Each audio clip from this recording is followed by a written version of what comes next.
नमस्कार। फाइटर समाचार में आपका स्वागत है। पेश आज 3 नवंबर सुबह 6 बजे राजस्थान की खास खबरें।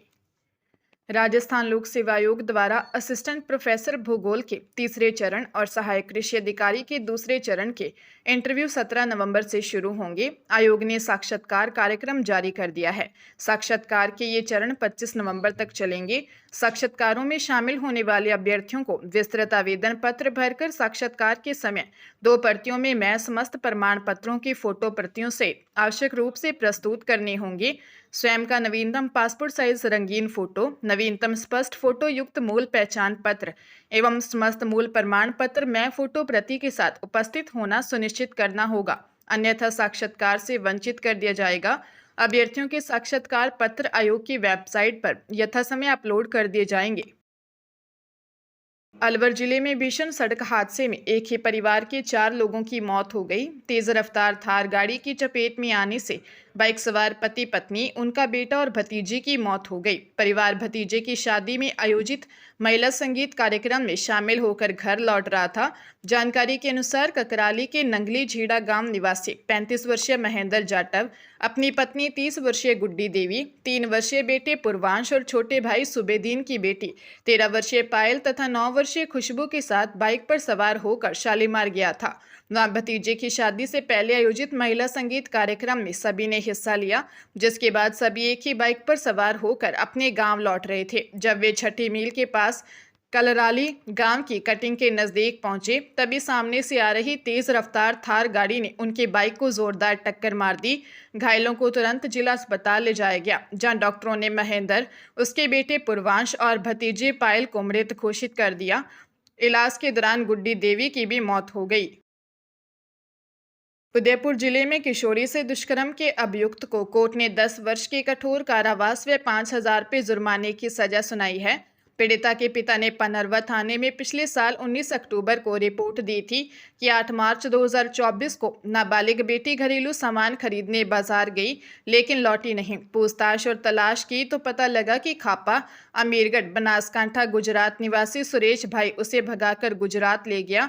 पुलिस ने आरोपी सुरेश को गिरफ्तार किया। सुनवाई के दौरान विशिष्ट लोक अभियोजक महेंद्र कुमार ओझा ने 22 गवाह व 40 दस्तावेज पेश किए। दोनों पक्षों की बहस सुनने के बाद पोक्सो कोर्ट के पीठासीन अधिकारी संजय कुमार भटनागर ने अभियुक्त सुरेश को दोषी करार देते हुए 10 वर्ष के कठोर कारावास व 5,000 रुपये जुर्माने की सजा सुनाई। सीबीआई टीम को जयपुर कस्टम ऑफिस के सहायक आयुक्त रत्तीराम मीणा के ठिकानों से 2 करोड़ 54 लाख रुपए की प्रॉपर्टी मिली है। टीम ने जयपुर, अहमदाबाद और अंकलेश्वर स्थित ठिकानों पर छापे मारे थे। छानबीन में जेवरात, प्रॉपर्टी के कागजात और 2 लॉकर और महंगी गाड़ियां भी मिली हैं। मीणा ने अपनी काली कमाई को पत्नी मोहिनी देवी और बेटे गौरव मीणा के नाम से फर्म बनाकर लगाया था। सीबीआई सूत्रों के मुताबिक जयपुर के कस्टम ऑफिस में सहायक आयुक्त के पद पर कार्यरत रत्तीराम मीणा के खिलाफ आय से अधिक संपत्ति की शिकायत मिलने पर उसके ठिकानों पर रेड डाली गई थी, जिसमें 35 लाख रुपए कीमत के सोने चांदी के गहने मिले। इसके अलावा 2 लॉकर्स भी मिले। प्रॉपर्टी व अन्य कई अहम डॉक्यूमेंट्स जब्त किए गए हैं। लग्जरी लाइफ के आदी रत्तीराम ने सीबीआई अधिकारियों को प्रभावित करने की भी कोशिश की थी। राजस्थान के कई जिलों में अभी भी रिमझिम बारिश का दौर जारी है। साथ ही मौसम विभाग के अनुसार आज एक और नया वेदर सिस्टम एक्टिव होगा, जिसके प्रभाव से दक्षिण पूर्वी भागों के उदयपुर व कोटा संभाग में आगामी 3-4 दिन हल्की से मध्यम बारिश होने की संभावना जताई है। पिछले 24 घंटों में दक्षिणी व पूर्वी राजस्थान में हल्की से मध्यम बारिश दर्ज हुई। पिछले दिनों अरब सागर में बना डिप्रेशन सिस्टम अभी भी बना हुआ है। जयपुर में सुबह कोहरा छाया रहा। मौसम के चलते दिन भर सूरज आंख मिचोली खेलता रहा। मौसम विभाग ने आज और कल कोटा, उदयपुर और जोधपुर संभागों में कहीं कहीं बारिश की संभावना जताई है। दूसरी तरफ मौसम विभाग ने 5 नवंबर से प्रदेश के ज्यादातर हिस्सों में मौसम शुष्क रहने का पूर्वानुमान देकर ऐसे लोगों को राहत दी है जो मौसम साफ होने का इंतजार कर रहे थे। राजस्थान लोक सेवा आयोग की ओर से प्राध्यापक एवं कोच प्रतियोगी परीक्षा 2024 के अंतर्गत केमिस्ट्री विषय के 36 पदों के लिए विचारित सूची जारी की गई है। सूची में 109 अभ्यर्थियों को पात्रता जांच के लिए अस्थायी रूप से सम्मिलित किया गया है। परिणाम के अंतर्गत आयोग की ओर से 10% से ज़्यादा प्रश्नों में 5 विकल्पों में से कोई भी विकल्प नहीं भरने के कारण 99 अभ्यर्थियों को परीक्षा के लिए अयोग्य घोषित किया गया है। आयोग सचिव रामनिवास मेहता ने बताया कि यह सूची चयन प्रक्रिया में भाग लेने वाले अभ्यर्थियों की अभ्यर्थता सुनिश्चित करने के क्रम में केवल दस्तावेज सत्यापन के उद्देश्य से है। यह चयन सूची अथवा वरीयता सूची नहीं है। अंतिम रूप से सफल अभ्यर्थियों की सूची संबंधित विभाग द्वारा दस्तावेज सत्यापन करवाए जाने के बाद आयोग की ओर से जारी की जाएगी।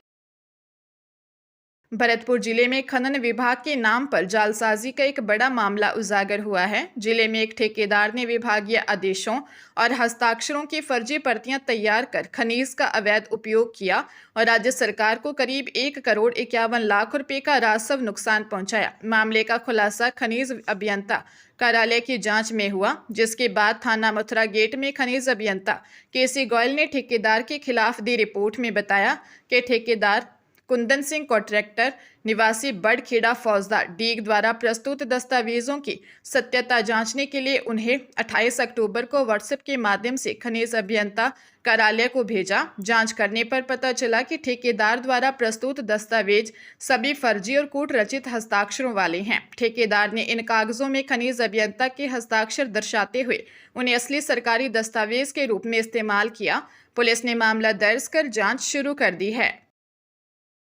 देश की सबसे बड़ी इंजीनियरिंग प्रवेश परीक्षा जॉइंट एंट्रेंस एग्जाम मेन के ऑनलाइन आवेदन नेशनल टेस्टिंग एजेंसी ने शुरू कर दिए हैं।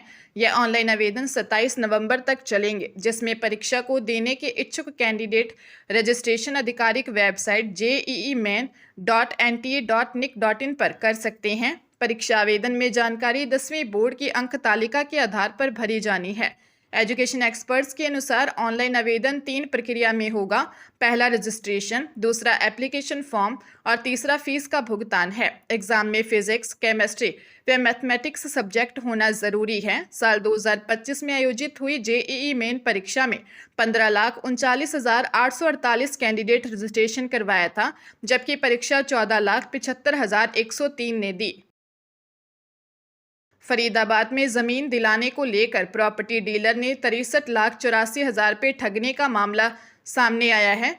आर्थिक अपराध शाखा ने मामला दर्ज कर जांच शुरू कर दी है। डीलर को बैंक के ऑक्शन में 375 गज जमीन दिलाने का झांसा दिया गया था। रियल एस्टेट कारोबारी पुनीत कुमार गोयल ने पुलिस को दी शिकायत में बताया कि पीयूष पांडे ने खुद को आसरेक इंडिया लिमिटेड का प्रतिनिधि बताया और उसको सेक्टर 14 में एक 375 गज जमीन का सौदा लगभग 4 करोड़ 22 लाख रुपए में पक्का कर दिया। पीयूष ने कहा कि यह प्रॉपर्टी बैंक के ऑक्शन में आई है। आरोपी पीयूष ने बैंक ऑफ इंडिया के खाते में एडवांस रकम जमा करने को कहा। भरोसा करते हुए उन्होंने 23 सितंबर 2025 को 63,84,000 रुपये ऑनलाइन ट्रांसफर कर दिए। बाद में पता चला कि पीयूष पांडे नाम का कोई व्यक्ति कंपनी में कार्यरत ही नहीं है। पुलिस मामले की जाँच कर रही है। करौली विशिष्ट न्यायाधीश माधवी दिनकर ने वर्ष 2021 के स्मैक तस्करी मामले में आरोपी प्रदीप निवासी राजौर को दोषी करार देते हुए 5 वर्ष के कठोर कारावास और 50,000 रुपये के अर्थदंड से दंडित किया। लोक अभियोजक एवं राजकीय अधिवक्ता रितेश सारस्वत ने बताया कि मामला 17 फरवरी 2021 का है। उस दिन थाना सदर करौली के थानाधिकारी अमित कुमार ने गश्त के दौरान ग्राम करसाई स्थित नसीर बाबा मंदिर के पास से आरोपी प्रदीप को गिरफ्तार किया था। तलाशी लेने पर उसके पास से 6 ग्राम स्मैक बरामद हुई थी। अभियोजन पक्ष ने न्यायालय में इस प्रकरण से संबंधित 11 गवाहों के बयान दर्ज करवाए और 34 दस्तावेजी साक्ष्य प्रस्तुत किए। सभी साक्ष्यों और बयानों का गहन परीक्षण करने के बाद जज ने आरोपी को दोषी ठहराया और सजा सुनाई।